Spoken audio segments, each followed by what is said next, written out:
Hi, I'm Dan Holme, and I'm here today with Jeff Teper, the father of SharePoint and a great friend to our community. Welcome, Jeff. Thanks, Dan. I'd love to know, with your connection to the community, your very deep personal connection, what was it like for you to, over the past months during the pandemic, to connect virtually?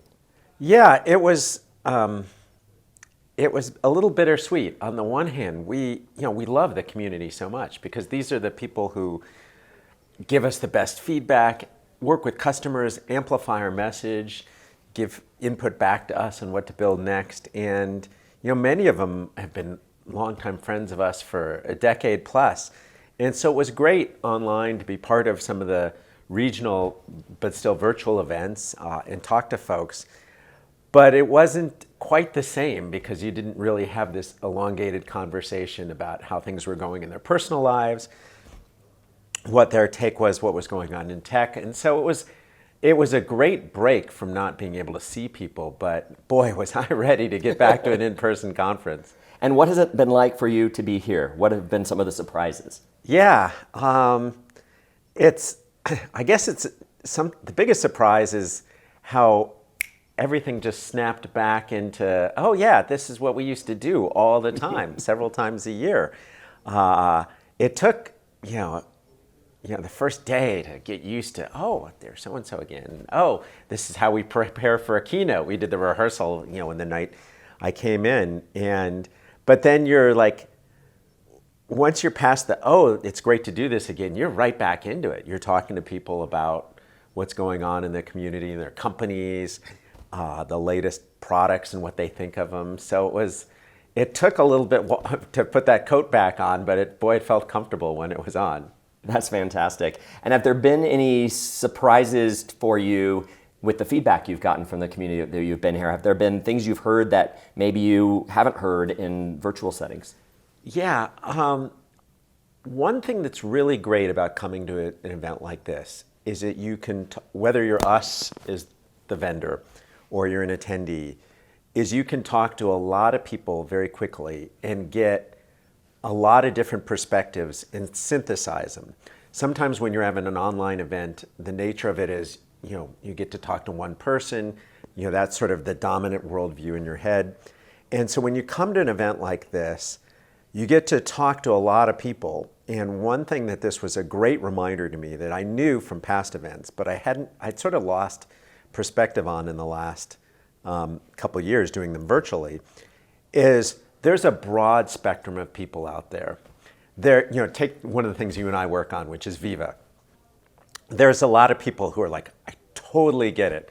It's very clever how you've built on Yammer and SharePoint and Teams, but you're embracing a new higher value set of scenarios, giving it a new identity and telling it that story. Totally makes sense.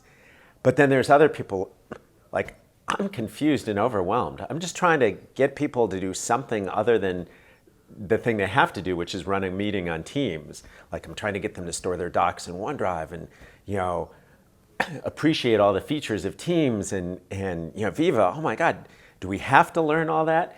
And so just, talking to the spectrum of customers, some ask us to make the product simpler and simpler.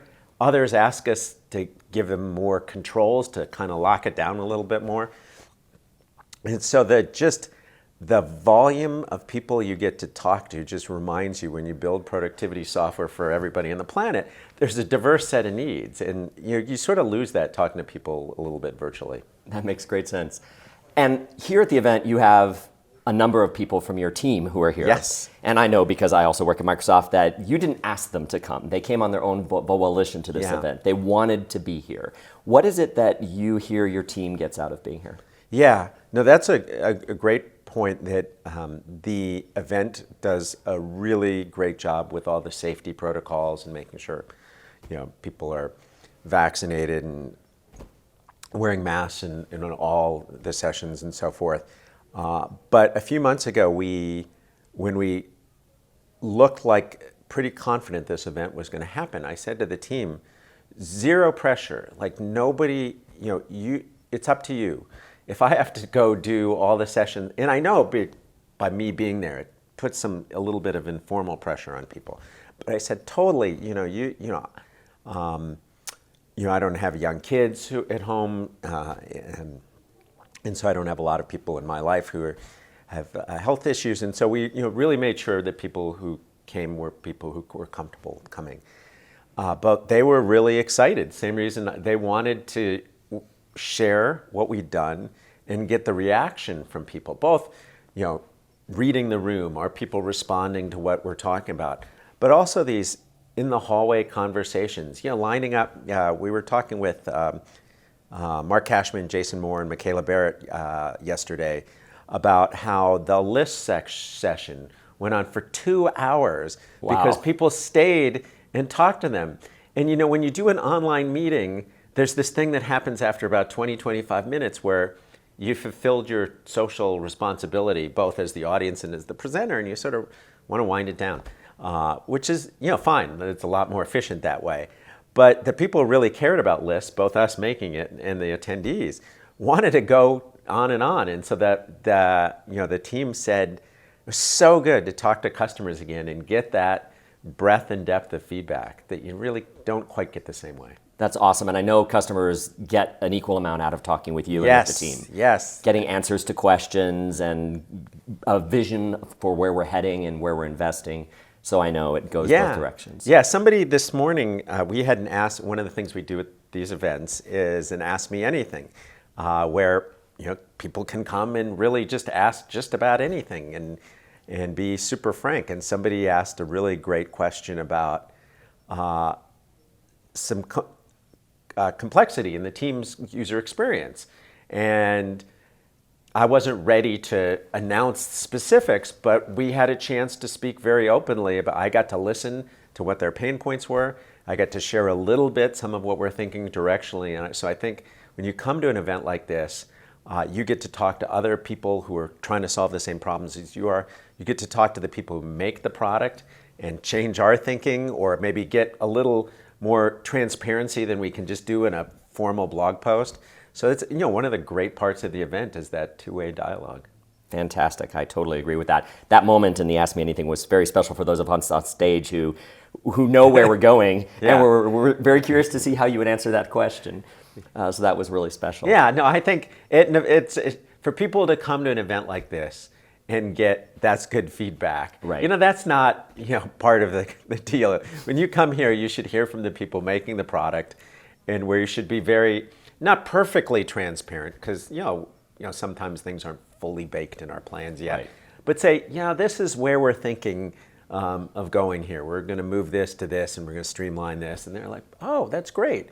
Okay, that makes sense. Or, wow, no, you missed my, and this is great. The people who have the courage to tell us, no, you didn't really understand my question, Jeff. I meant this. It's like, oh, okay. So that's part of the value of coming to these is getting that insight and also having the influence that you can't get any other way.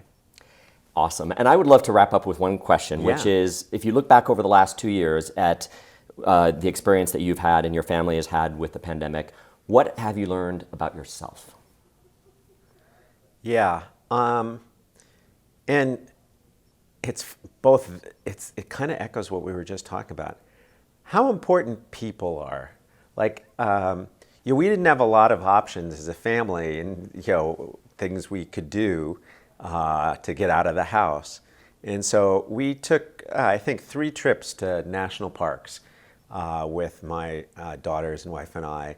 And, it was the kind of thing you could do in a pandemic where you weren't close to any other people.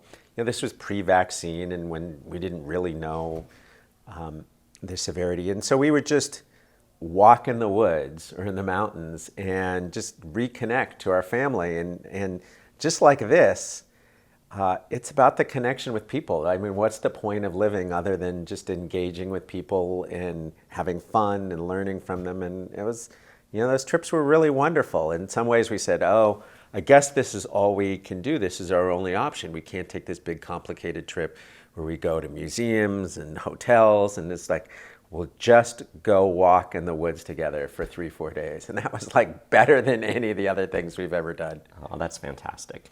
Well, I know I've missed you. The community has missed you. It's great to connect again. And thank you for being part of this event. Thank you, Dan. It's so great to see you in person. And Looking forward to the next one of these events. They're incredible. Hope to see you all there.